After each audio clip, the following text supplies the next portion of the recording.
Olá, queridos estudantes do primeiro período da licenciatura em espanhol. Eu sou a professora Andresa Tavares e já dei início aqui à gravação do nosso primeiro encontro da disciplina Seminários 1 de Práticas Educativas.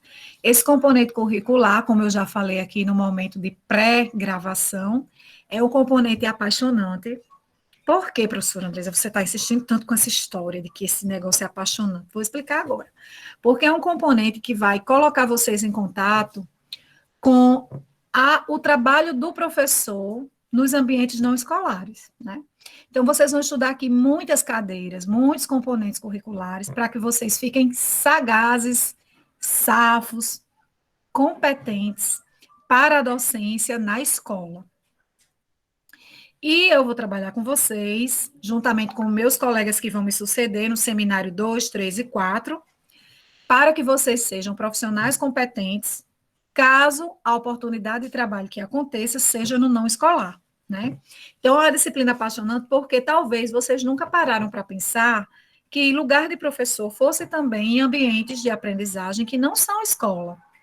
São instituições sociais que têm uma função parecida com a escola, porque o que está em jogo nesses espaços são os processos de aprendizagem, mas não são escolas, né? Então, por exemplo, aqui vou dar alguns exemplos: os museus, os parques ecológicos, o sistema de justiça. Quando eu falo de sistema de justiça, eu estou falando de presídios, de programas de atenção a vulneráveis sociais, como Pensema, SEDUC, Casas de Passagem. Eu estou falando das secretarias de ação social. Eu estou falando do mundo empresarial, né? Por exemplo, determinados segmentos de shoppings que acolhem adolescentes, crianças, para aquelas casas, né, de jogos, de lúdicos, de recreação, precisa ter um responsável licenciado. O que mais aqui? Eu poderia listar um repertório, assim, de centenas de instituições sociais que hoje precisam da presença do professor, como sendo instituições que, para terem vida, para que possam funcionar, elas precisam ter no seu corpus de profissionais a presença desse professor. A minha tese de doutorado foi sobre isso.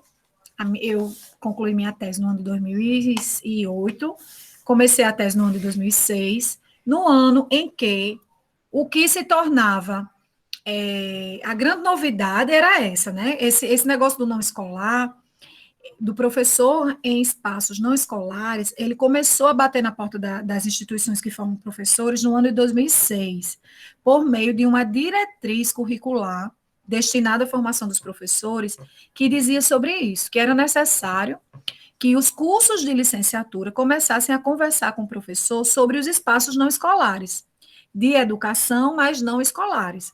Porque a demanda social já dizia, desde aquele momento lá, 2006, que era um caminho sem volta, que muitas instituições sociais já apresentavam a presença do professor, mas que esses professores estavam indo trabalhar nesses ambientes sem ter a menor consciência de que ali também cabia professor, e por isso mesmo os conhecimentos que esses profissionais possuíam eram muito incipientes para que eles pudessem desenvolver seus trabalhos nesses espaços não escolares.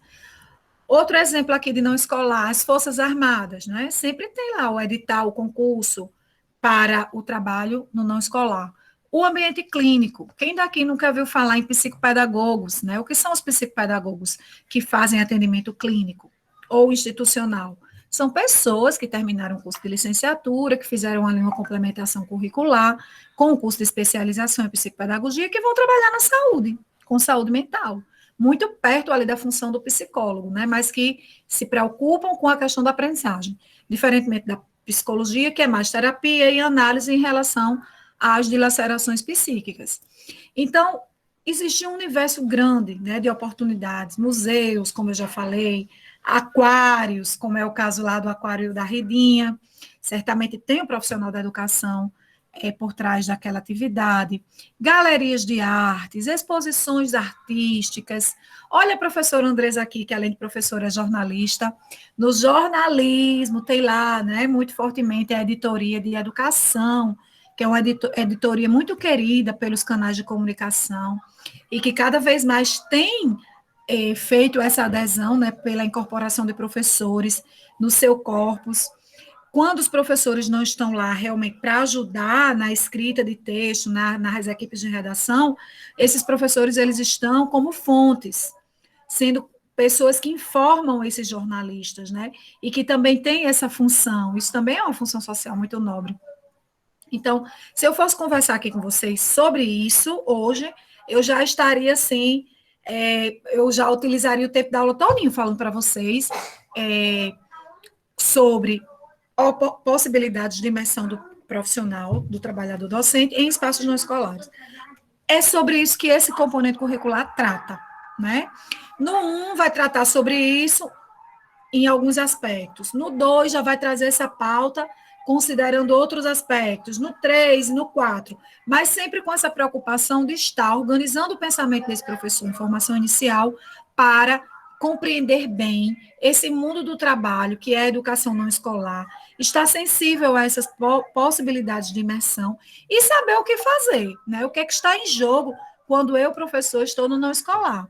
Querem ver outro exemplo? Talvez muitos de vocês que estão nessa sala já trabalham com não escolar. Quantos de vocês aqui já vivenciaram experiências de aula de reforço com atendimento individualizado? Alguém aqui já deu aula de reforço? Olha aí. Verônica, Israel. Pode falar, Edneide. Márcio. Eu já dei aula de reforço na minha adolescência. Eu acho que eu tinha de 13 para 14 anos e eu dava aula de reforço a crianças menores de 4, em fase de alfabetização. E Muito isso, assim, bem. foi uma fase muito boa, mas também me criou um trauma muito grande. E até hoje eu digo que eu não quero ter filhos por causa disso. Porque, assim, eu tinha muitas crianças e me dava um trabalho imenso, assim. Foi muito bom, foi uma fase muito boa, mas era bem difícil. É, é, Obrigada, Edneide, por sua participação. Muito bom saber que você também vem desse mundo. Eu vi aqui que outras pessoas se expressaram. Deixa eu dizer quem foi. Emily, Verônica, Vanessa. Não, mais fácil, eu já até assisti na aula de reforço, tá certo, Vanessa. Bom, essa experiência aí da aula de reforço, gente, é o espaço não escolar, né? É um pouco, inclusive, da psicopedagogia. Edneide, esse problema aí que você enfrentou, essa dificuldade, né, que inclusive você diz, foi muito difícil, traumatizou um pouco, exatamente porque você foi muito cedo para a profissão, né, você ainda era também muito jovem, uma criança também praticamente, né, e o que aconteceu? Você não estudou para fazer as mediações necessárias, e quando a gente não possui, gente, o conhecimento técnico, não adianta, a gente sofre muito mais para fazer a coisa acontecer, né?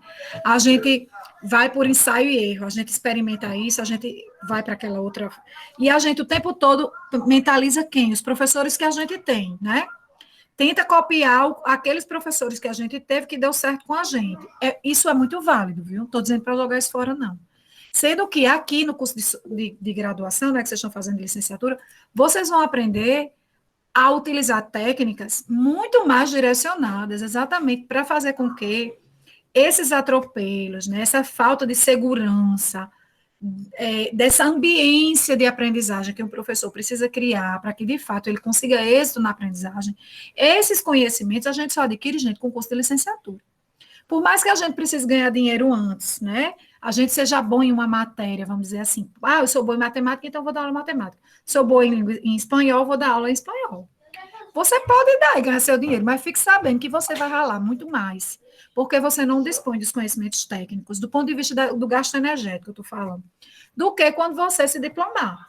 Porque quando você se diplomar, você vai vir ali ó, das psicologias, das didáticas, das metodologias de ensino, né? E você vai se firmar, você vai se fazer, você vai se fortalecer como alguém que vai estar muito mais preparado para esses processos de mediação, certo? Israel, pode falar?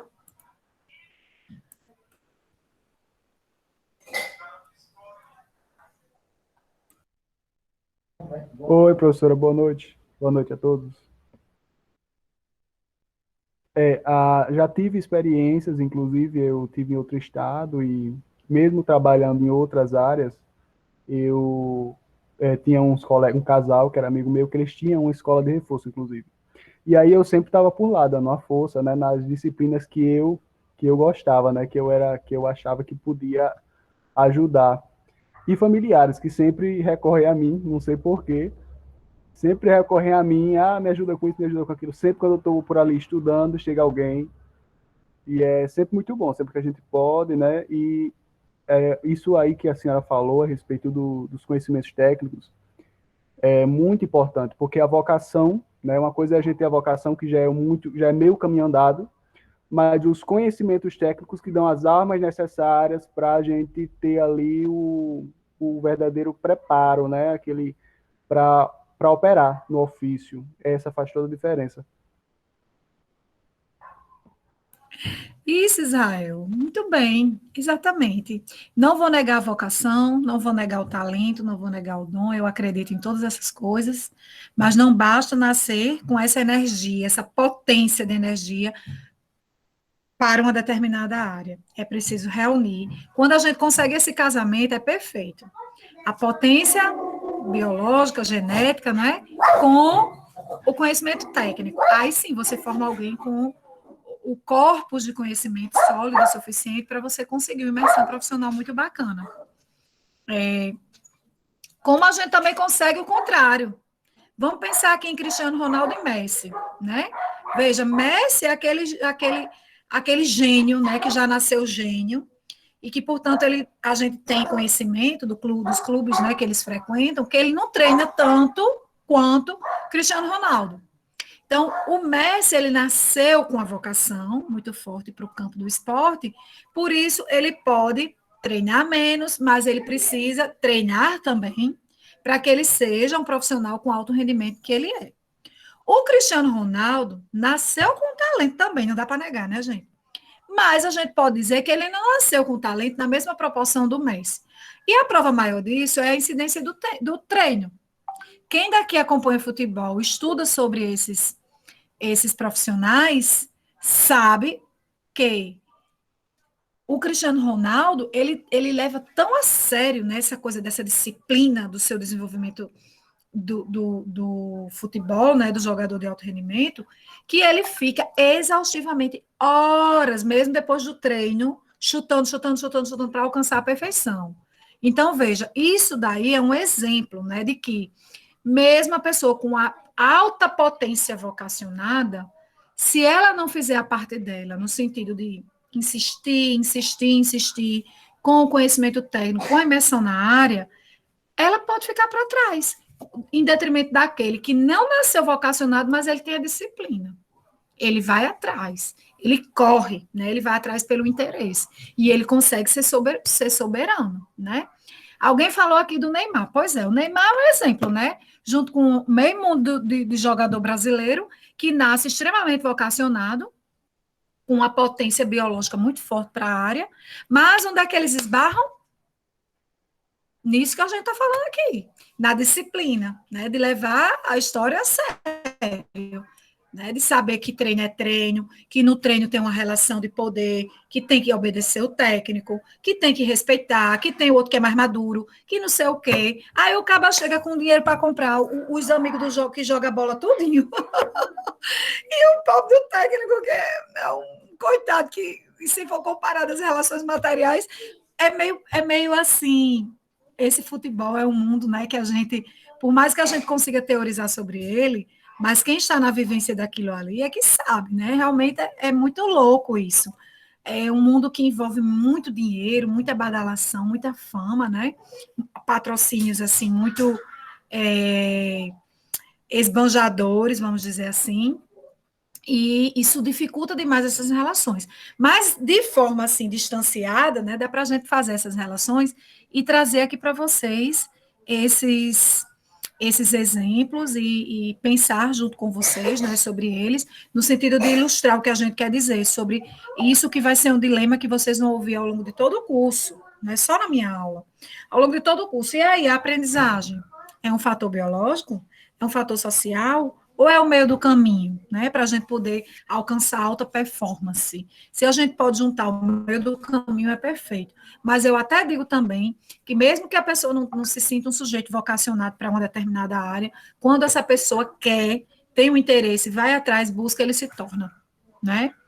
E quando é que a gente sabe, professora, que a gente é vocacionado para uma área? Quando a gente se sente bem, quando a gente tem prazer com aquilo que a gente está fazendo. Por exemplo, aquela fadinha do skate, né? Aquela menina entrou nos Jogos Olímpicos se divertindo, brincando, como quem não estava nem na Olimpíada. Vocês assistiram o jogo de fadinha? Assisti. A competição, não é? Ela entrou como quem estivesse lá em Imperatriz, no Maranhão, andando de skate.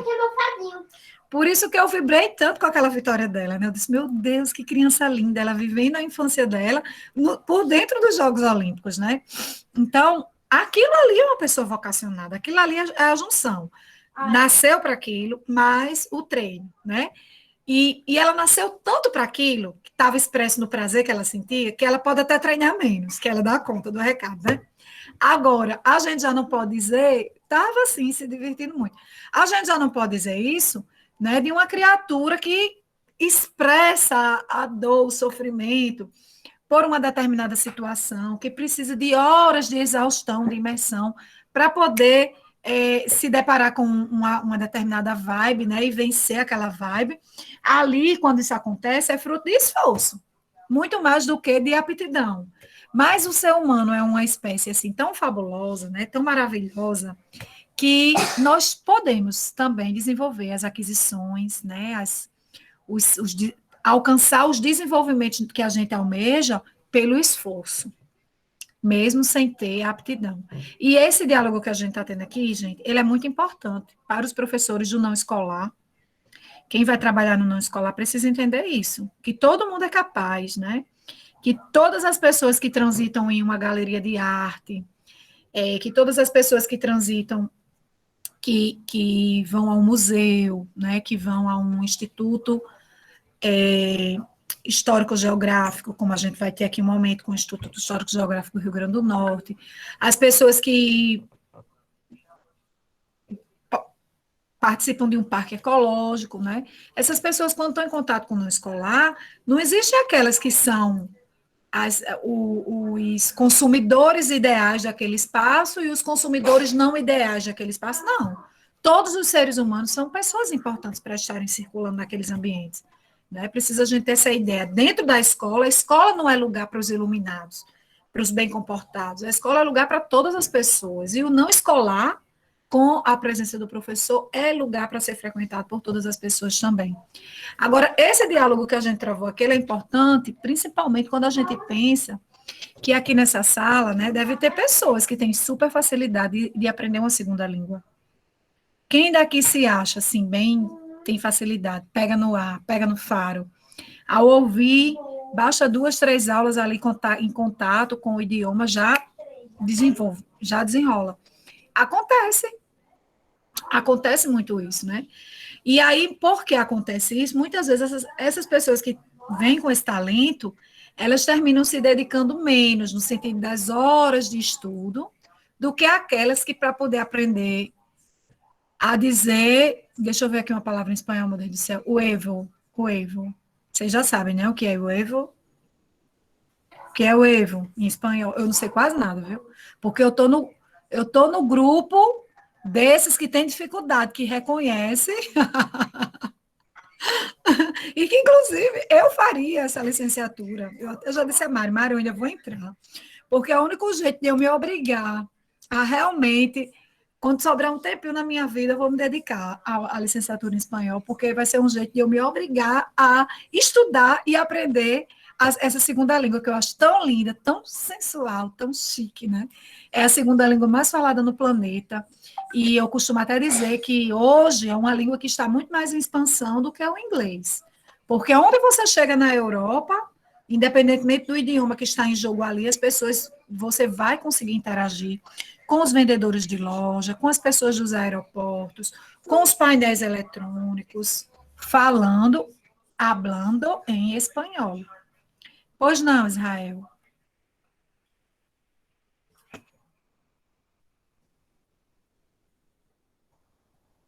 Seu áudio. Agora me ouve? Sim. até o mercado fonográfico, hoje em dia, está aderindo muito, imensamente, à língua espanhola, porque a proporção que está tomando é uma coisa gigantesca. Até o vídeo mais visualizado do YouTube, o vídeo musical, né, é de língua espanhola, né? E ele está bem à frente dos outros que não são, entendeu? Do segundo lugar, por exemplo, ele é quase o dobro, se eu não me engano, de visualizações do segundo lugar, do segundo mais visto. Então está ganhando proporções aí gigantescas. Exatamente, é isso mesmo. É muito chique, gente. É chiquérrimo espanhol. Por favor, sem comentários. Eu preciso seguir vocês também, estudar espanhol. Se Deus quiser, eu vou ter tempo para fazer isso que vocês já estão começando na minha frente. Quem sabe, né? Vocês não serão meus professores. Pois não, Sandoval. Só para complementar o que Israel falou, eu tenho notado também nas produções audiovisuais o aumento das produções de idioma espanhol, assim. Inclusive, eles estão competindo diretamente com o tradicional cinema parisiense, né, que já é bem famoso. E eu tenho notado que eles estão, assim, desde das plataformas de streaming até os cinemas mais cults, vamos dizer assim, eles estão bem entrando também nessa questão do audiovisual com força. Pois é isso. Então, essa conversa todinha até agora para dizer que vocês aí, que como diz Vanessa, os preferidos de Nosso Senhor, que nasceu com talento, não se acomode não, viu? Porque o ser humano é uma espécie encantadora. E aqueles que não nasceram com talento, mas nasceram com força de vontade, passa na frente. Passa e passa bonito, viu? Porque a insistência faz a perfeição aparecer e acontecer. E aí vai, né? Então, aqueles que são do talento, do benefício, junte seu benefício com os estudos, para que aí sim, essa potência que se gera vá embora e não tem quem pegue, igual o cometa Halley. Bom, vou compartilhar aqui com vocês a ementa da disciplina. O que é a ementa da disciplina? Menino, baixe isso, menino. Vamos aqui compartilhar com vocês a disciplina, a ementa da disciplina. Vocês sabem que todos os cursos do IFRN, eles possuem PPC, Projeto Pedagógico de Curso. Dentro desse PPC tem todas as ementas das disciplinas. O que são as ementas? É o resumo do que cada professor precisa trabalhar com os estudantes naquele componente curricular. Certamente, vocês, toda a disciplina, o ideal é que o professor inicie essa disciplina apresentando a ementa, porque na ementa é que o aluno entende o que é que ele vai ser cobrado, né? Então, nessa disciplina, olha aqui, ó, nós iremos estudar contextos históricos, sociais e culturais de espaços educativos. E aí o objetivo é refletir e discutir situações acadêmicas e profissionais articulando conhecimento teórico à prática educativa. Gente, olha, veja que é o tempo todo falando de prática educativa e não de prática escolar. Estão sentindo isso? É aqui onde está essa história de que o que nós vamos conversar por aqui, pela disciplina, não é escola, é educação. Existe uma diferença entre escola e ambiente educativo. A escola é um ambiente educativo, mas nem todo ambiente educativo é uma escola. Essa designação ambiente educativo, ela é maior do que a noção de escola. Envolve todos os ambientes sociais que o ser humano circula, que o ser humano transita, onde ele se desenvolve. O que significa se desenvolver? Anotem isso aí, porque eu preciso dessa informação no relatório de vocês, do primeiro dia de aula. A professora Andresa nos ensinou que o desenvolvimento, essa palavra desenvolvimento, significa salto de qualidade no pensamento. Todas as vezes que um ser humano está em uma instituição social, onde ele entra com um grau de desenvolvimento e ele sai com esse grau de desenvolvimento ampliado, ou seja, ele sai a partir de saltos de qualidade do pensamento consolidados, então aquele ambiente é educativo, porque ele está tendo acesso, né, a informações, a conhecimentos, a saberes que vão estar alargando a sua capacidade cognitiva. Esse nome cognição é o quê? É inteligência. Então, vão anotando aí esses termos que eu estou ensinando para vocês já nesse primeiro dia de aula e coloca. No primeiro dia de aula, o professor apresentou o programa da disciplina, falou sobre as características da disciplina, que é estimular a formação do professor para os ambientes educacionais, não escolares. Explicou a diferença entre ambiente educativo e escola, ambiente educativo sendo um universo maior, escola sendo aquela instituição tradicional, né, que a gente já conhece, que tem um currículo, que tem professores, que tem toda uma edificação, né, que faz parte de um sistema de educação municipal, estadual, federal. Então, pensar nas práticas educativas. Agora, dentro da escola tem espaços não escolares. Por exemplo, aqui nós estamos num ambiente não escolar, na internet. A realidade, a cultura cibernética é um ambiente não escolar. Mas a gente está aprendendo, tá? A gente não está. Então, nós estamos vivendo um período diferenciado, porque nós estamos vivendo um período escolar dentro de um ambiente não escolar, que é o ciberespaço, né? Dentro do IF, tem outros espaços educativos. Por exemplo, não sei se algum de vocês já estudou no IF, tem alguém aí que já estudou no IF? Diga oi, porque eu não estou vendo vocês, não. Eu estou aqui com o programa aberto, não consigo ver nenhum. Alguém estudou no IF, fez ensino médio integrado, algum curso FIC, fez esporte? Eu já Eu fiz fiz o mecânica. técnico. Também, professor. Perfeito. Quantos de vocês já conhecem as rosquinhas do IF? Todo mundo é de lei, né? Pronto. As rosquinhas do IF é um espaço educativo dentro do IF. Um espaço não escolar dentro do escolar. Por quê? Porque ali você não vai para estudar português, matemática, história, geografia e espanhol. Não. Para que vocês vão para a rosquinha? Me digam aí. Me diga aí. Que eu sei, que eu já orientei uma dissertação de mestrado sobre isso. Vocês vão para a rosquinha para jogar a conversa fora, tem a função de lazer, tem a função de formação política, para conversar sobre a vida dos políticos e do movimento estudantil organizado. Vocês vão para se apoiarem uns aos outros, vocês vão para lá para sobrevivência estudantil, né? Uns ajudar os outros, ou falar mal dos outros, né? Se organizar como oposições. Vocês vão para as rosquinhas para namorar, vocês vão para a rosquinha para ouvir música ou entrar em estado de fruição artística, não é assim? Faltou listar aqui alguma coisa, gente? Disse que eu já disse? Me diga aí, me lembrem aí. Alguns vão para consumir algum relaxante, tipo um cigarro, mascar um chiclete, olhar para as estrelas, né? Tem múltiplas funções.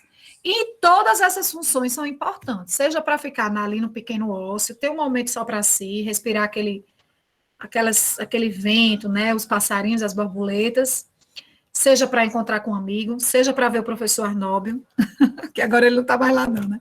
Mas antes ele era figura garantida andando nas rosquinhas. Seja para encontrar a professora Andresa, que eu também sou piolho das rosquinhas, adoro, tanto que eu não entro, nunca entro por trás. Eu sempre entro que agora é a rampa, né, e vou pelas rosquinhas para chegar na DIAC. Anda 3 vezes mais, mas eu não consigo, porque eu acho tão lindo aquele espaço que eu gosto de ver, entrar nessa fruição antes de ir para a sala de aula para me inspirar. E eu adoro ver aquela galera se beijando, com o violão na mão, e eu saio mais tirando onda, mexendo com um, mexendo com o outro, me sentindo a própria estudante. Sim, aí também, além das rosquinhas, tem as quadras, não é? Que quando vocês estão usando as quadras nas aulas de educação física, é espaço escolar. Mas os alunos do IF têm uma história de ficarem com tanta mania do IF, que vivem lá dentro, aí terminam usando as quadras para lazer, para jogar com os amigos, né? O laboratório de informática para avançar as pesquisas, os estudos, mas não propriamente para a aula. Então, eu estou entrando nesse mérito aqui para mostrar para vocês que essa disciplina, esse componente curricular, ele é muito valioso, inclusive, para que vocês enxerguem para dentro da própria escola como um ambiente muito mais potente do que as relações de ensino-aprendizagem, tão somente em sala de aula. Eu estou conseguindo ser clara para vocês ou eu estou conversando assim num nível que vocês não estão alcançando? Me digam.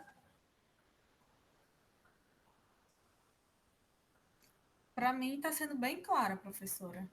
E o que eu estou dizendo aqui, está fazendo sentido para vocês ou não faz sentido?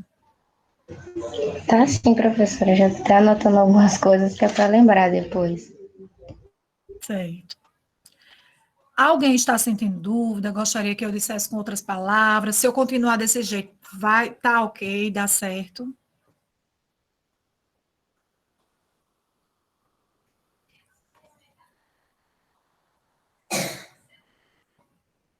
Ok, Estou tranquilo, eu acredito que esteja tranquilo. pronto, beleza. Então, eu vou seguir.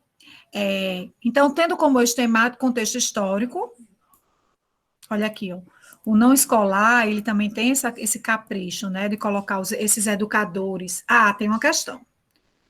O professor, quando ele está imerso em espaços não escolares, é muito mais comum que ele seja chamado de educador do que de professor, certo? Faz todo sentido. Porque a gente já conversou aqui que o termo educação, ele é maior que escola. O termo educador é maior do que o termo professor. Porque o professor é aquele que tem um compromisso com o conteúdo do componente curricular que ele está trabalhando na escola. É o profissional escolar. O educador, não.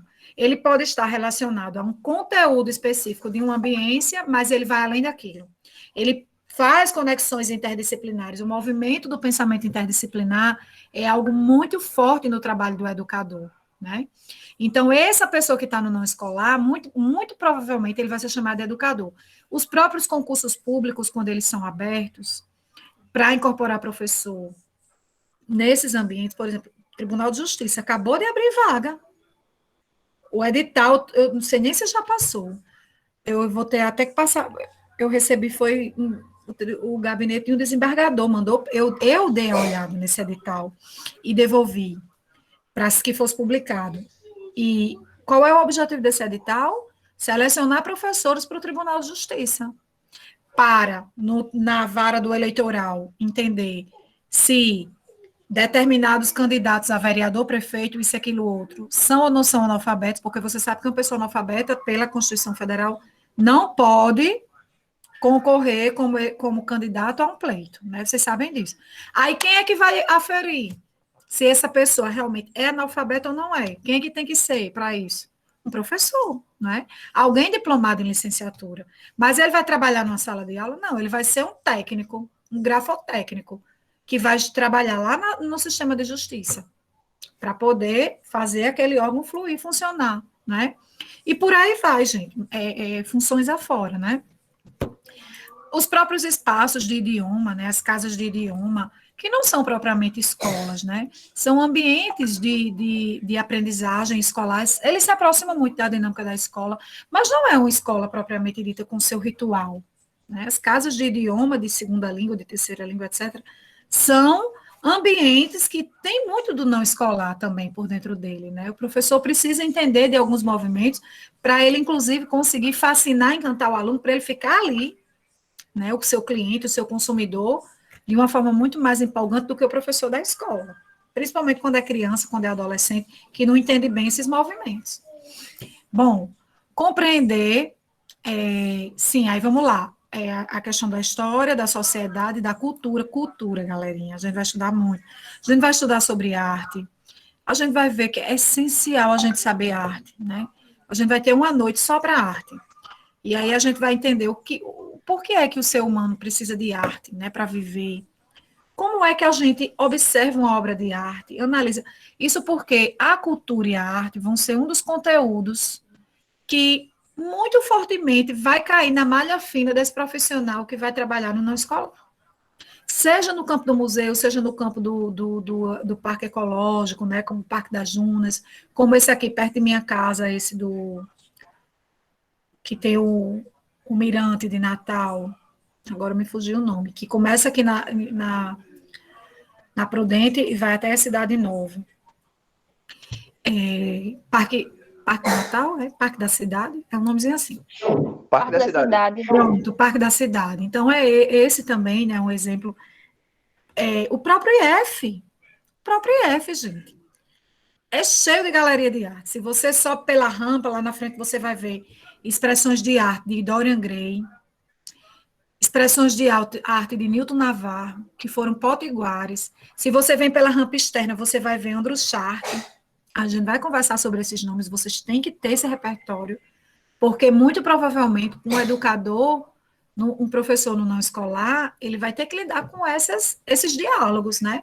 A gente vai receber aqui alguém da Fundação José Augusto, por exemplo, para conversar com a gente sobre a arte, sobre os projetos de fomento à arte, agora durante a pandemia, né? Que essas leis tomaram, meu Deus, tem vindo para ficar, por aí vai. Compreender a construção dos conhecimentos em uma perspectiva interdisciplinar. Olha aqui, ó, gente. Não existe trabalho no não escolar que não seja interdisciplinar. Não existe. Né? É preciso que seja interdisciplinar para que faça sentido aquele ambiente na vida dos seres humanos que vão ali conhecer, visitar, se inspirar, não é? Transitar, se movimentar. E refletir sobre o fazer pedagógico em diferentes espaços educativos. Então, não tem receita pronta, eu vou logo dizendo para vocês. Não acho que vocês vão sair daqui dizendo assim, a professora Andresa disse que se a gente fosse educador do não escolar Parque das Dunas, a gente tinha que saber disso. Não. Não tem conhecimento pronto. Para nenhum. Né? Agora, nós, a partir do estudo que fizemos de uma tese de doutorado, a partir da nossa imersão no não escolar, eu sou jornalista, trabalho no veículo de comunicação, sei o que está em jogo quando eu estou no não escolar, como educadora no não escolar, trabalhei com o sistema de justiça na minha tese, nesse não escolar, e eu posso atestar para vocês, essas disciplinas de fundamento da educação que vocês vão estudar, elas são extremamente importantes para o trabalho que um professor realiza no não escolar. Então, a partir de hoje, acabou com essa historinha de que eu posso gasear aula, furar aula, perder aula, de determinadas disciplinas da educação que não tem tanta relevância para a minha formação em espanhol.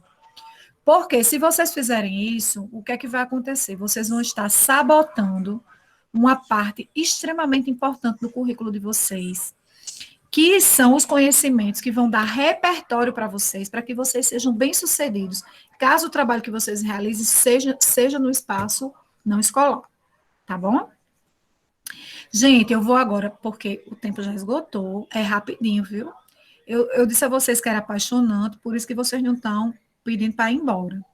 Mas o nosso tempo já passou. Eu vou só apresentar aqui a sala de aula para vocês entenderem como é que ela está organizada.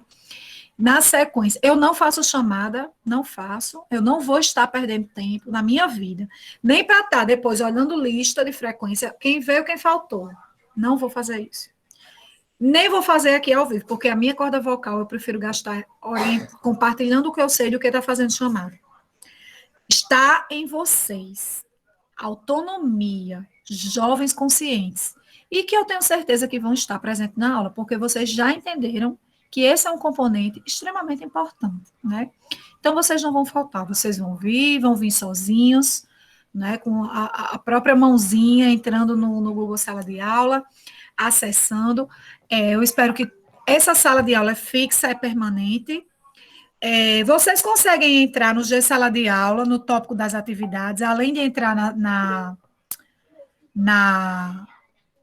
nesse ambiente aqui da sala de aula virtual. Pode falar, Beatriz. Professora, depois, se tiver como, teria como a senhora postar essa aula de hoje no Google Sala? Porque minha internet está muito ruim, eu perdi alguns trechos da sua aula. Beatriz, todas as minhas aulas eu coloco o vídeo no G-Sala de Aula, viu? Não se preocupe. Certo, obrigada, professora. Tem lá uma sala de aula uma aba chamada Aulas Síncronas. E lá vão estar todos os vídeos de nossas aulas, tá bom? Obrigada. Alguém mais, Sandoval? Professora, só para tirar uma dúvida, é impressão minha ou tem alguma coisa relacionada à geografia nessa sala de aula? Tem, porque a mesma caso, a turma é junta? Tá. É a mesma disciplina que eu estou dando para espanhol e para geografia. Então, Sandoval já trouxe aqui um assunto muito importante, que é o que eu vou tratar com vocês agora. Eu não fui criar 2 G-Sala de Aula para a mesma disciplina, não. Eu criei um G-Sala de Aula só, É a mesma disciplina, só que é 40 aqui e 40 lá. É gente demais. Então, foi o que eu fiz. Eu criei o mesmo dia de sala de aula e convidei o de geografia na segunda-feira à noite e o de espanhol na quinta-feira à noite. Vocês vão vivenciar as mesmas experiências. Qual vai ser a diferença? Eu até queria juntar todo mundo, sabe? Porque eu fico tão cansada de falar 2 vezes e comporta. Porque a gente pode ir até 100 pessoas. Juntando os 2 grupos não daria 100. Só que eu até pergunto, tem alguém aqui do grupo que teria dificuldade de assistir aula na segunda noite? Se tiver, pode dizer, não tem problema nenhum que eu faço 2 vezes. Mas se de repente a galera topar, eu junto todo mundo e a gente A faz gente tem aula, professora, segunda noite. na segunda, né? Beleza. Tem algum problema se eu perguntar na segunda, se o povo da segunda pode vir para a quinta? Porque aí eu juntaria. Ou vocês preferem cada um? Pode perguntar, professora. Vai dormir. Beleza, amores, obrigada, viu? As cordas vocais da professora de vocês agradecem. E outra coisa, eu gosto muito de trazer convidados externos. Se eu não conseguir juntar, vai ser um problema. Por quê? Porque um convidado externo, ele pode topar ir para uma sala, mas não ir para a justa, porque falar 2 vezes. Estão entendendo? Aí o grupo que o convidado não for, vai perder, em detrimento do outro que recebeu. Então, juntando, fica massa, porque aí a gente convida, vem uma vez e já fala para todo mundo. Menino, baixe isso, menino. Eu estou ouvindo daqui, imagine você que está em cima desse computador. Baixa esse vídeo, esse negócio aí, esse YouTube de vocês. Cuide. Bom, vamos voltar para cá. Então, vou mostrar agora para vocês como vai funcionar o nosso G Sala de Aula, certo? Vou voltar aqui para a tela do G Sala. Vocês estão vendo? Continua aparecendo aí? Sim. Pronto, me digam aí, vocês conseguem chegar nesse ambiente que eu estou mostrando? Vocês conseguem chegar? Eu consegui hoje à tarde, quando eu vi o convite que eu coloquei, que eu entrei, aí eu consegui, sim. Pronto, exatamente. Então, as pessoas que eu mandei o convite, todo mundo está conseguindo entrar, belezinha, beleza. E vocês conseguem ter a posse, porque o caso de vocês é esse aqui, ó, 2021.2. Eu vou até corrigir isso aqui, que vocês não são ponto 2, não, é ponto 1, sendo que é o segundo módulo, né? Eu vou corrigir isso aqui, que eu botei o ditado. O trabalho de vocês, que vocês vão enviar lá em 30 de setembro, desculpa, 30 de setembro, vocês vão enviar por aqui, nessa aba. Eu botei ela aqui em cima, para não terem dúvida onde é que vão. Tá certo, amor, vou me esforçar, viu, para juntar, eu estou dizendo. Eu sou boa de falar, eu vou pedir, vou juntar. Eu também. O que é que vocês estão dizendo que não receberam? Eu não estou entendendo. Eu não mandei nada, não. Eu só mandei um e-mail. Vocês não receberam um e-mail, não? Foi? Não receberam, não, o convite da turma? Pois eu coloquei, o e-mail eu mandei junto, em cadeia pelo swap. Então, quem não recebeu, eu vou botar agora... Oi?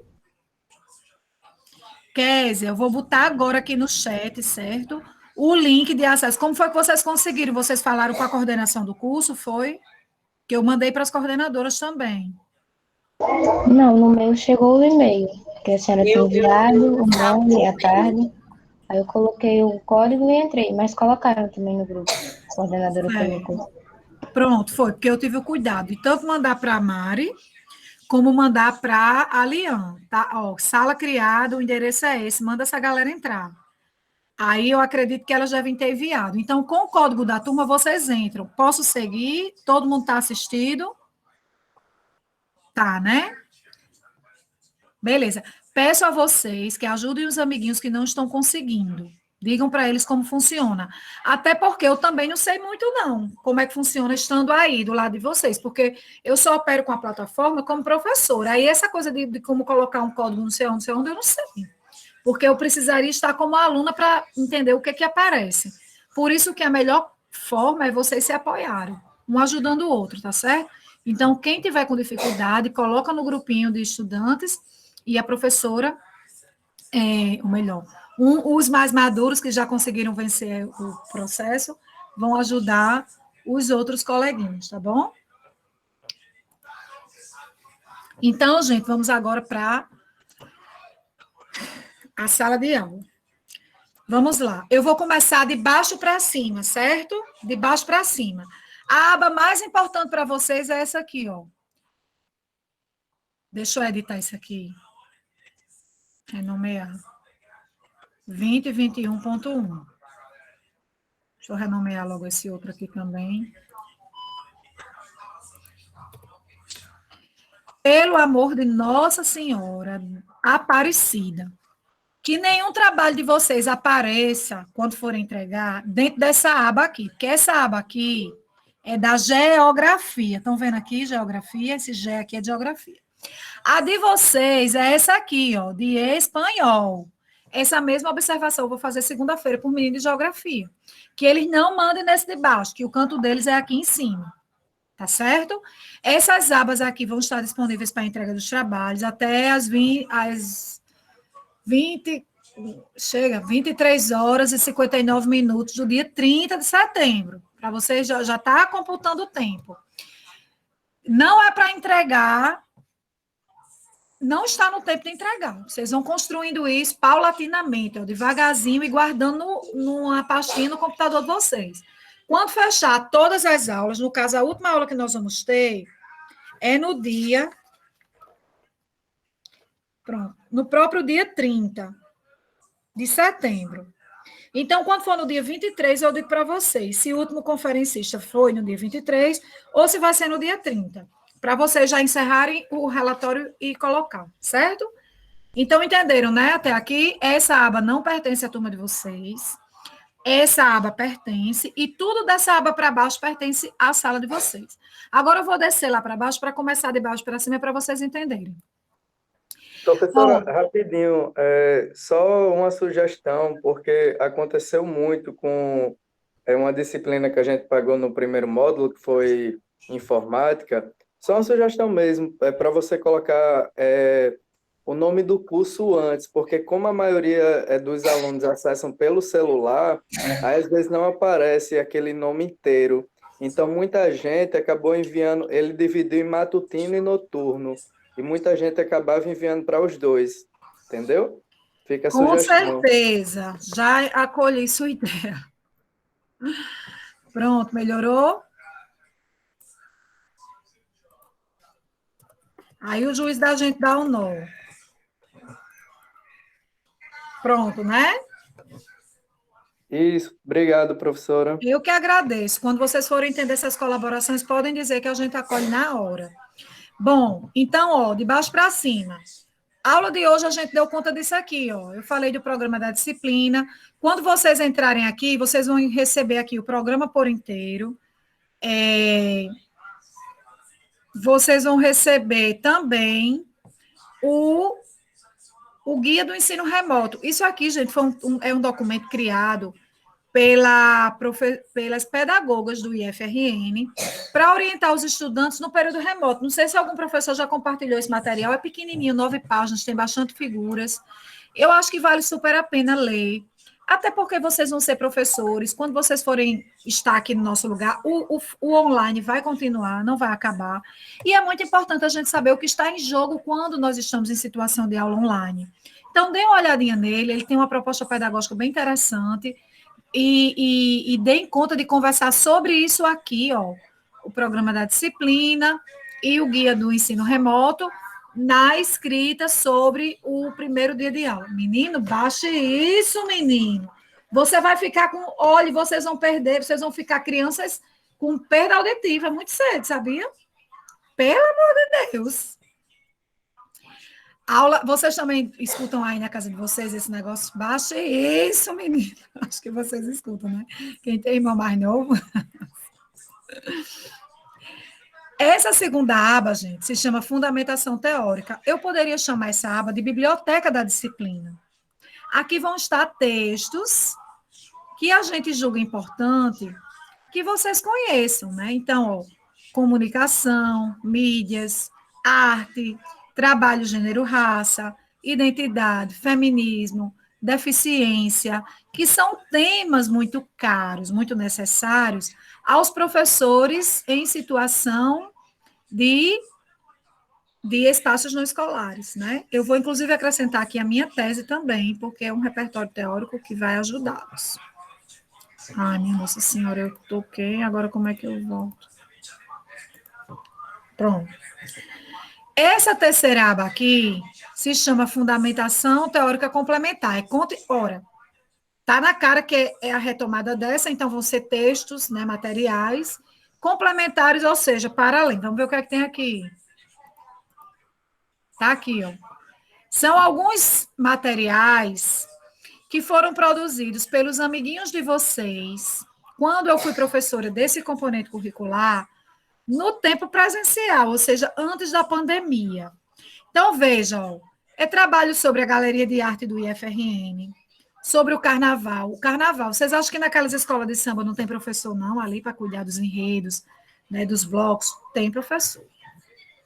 Sobre exposição fotográfica, sobre eventos de festa de ex-alunos das instituições, sobre festa junina, sobre fundação de pesquisa, a história de alguns lugares, o Instituto Histórico Geográfico do Rio Grande do Norte, sobre... aqui é gênero, uma questão de gênero. Libras, mídias, museu, ONGs, Pastoral da Criança, Planetário de Parnamirim, teatro, veja quantos espaços aqui não escolares, de educação não escolar, né, os coleguinhas de vocês antes. Se vocês estivessem no presencial, vocês não iam fazer um relatório de aprendizagem, vocês iam fazer uma pequena reportagem sobre algum espaço não escolar que vocês escolhessem em grupo, vocês iriam até esse espaço escolar, iriam levar uma proposta, iriam elaborar um texto, tal, só que eu tive que redimensionar a avaliação de vocês, porque não dá tempo de fazer isso aqui em um mês, né? E nem eu vou estar pedindo que vocês entrem em deslocamento e vão para outras instituições com a pandemia no meio do caminho. Então, por isso que eu reconfigurei, mas eu tive o cuidado de colocar essa aba aqui para botar vocês em contato com o que seria o trabalho que vocês iriam desenvolver, caso a gente tivesse no presencial, para que vocês vejam o que os coleguinhas de vocês desenvolveram na versão tradicional da disciplina. A aba 4 se chama Slide das aulas e aulas síncronas. Então, acho que foi Beatriz, né, que disse, professora, bota os slides para a gente e tal, ó. Tá aqui, todo convidado que vem, eu peço que ele me passe os slides e eu coloco aqui, nessa aba onde começa com o nome slide, tá vendo, ó? Tudo isso aqui é slide. Aí vocês vão ver que, além dos slides, tem também uns links de aula, que foram os convidados que vieram na outra versão da disciplina online que eu dei. O que é que eu quero dizer para vocês? Que esses vídeos não era nem para estar nessa aba, era para estar nessa de cima, que se chama, aqui, links das aulas síncronas, aqui, ó. Era para estar aqui. Sendo que é tanta aba que eu ainda aprendendo a lutar com o negócio, porque essa versão da disciplina eu dei no primeiro período remoto. No caso, foi 2020.1, que aconteceu, acho que foi em novembro do ano passado, até fevereiro. Então, a gente ainda estava aprendendo a lutar com essas coisas, aí na hora de salvar as aulas gravadas, no lugar de botar nessa aba aqui, aulas síncronas, eu vi que teve umas que eu errei e botei aqui, dentro dos slides. Aí depois eu vim e renomeei, botei slides e aulas síncronas, para depois não ter que botar tudo de novo. Gente, olha, é tanta sala de aula que a gente administra, tudo há tanto tempo. Eu digo, não quer saber de uma coisa, eu vou, no lugar de mexer em tudo, eu vou sinalizar aqui, que aqui dentro dessa aba vão ter os slides e algumas aulas também síncronas, tá bom? Então, estão aqui, essa riqueza de slides, essas coisas aqui que estão aqui, rolaram na versão anterior da disciplina, já no formato online, né? E a gente vai, quando eu não conseguir trazer o professor presencialmente, a gente vai assistir a partir desse material rico que está salvo aqui, tá? Aí, aqui, entrega do relatório de atividades. Vocês estão vendo aqui de quando foi? 2020.1. Então, essa aba aqui não interessa a vocês.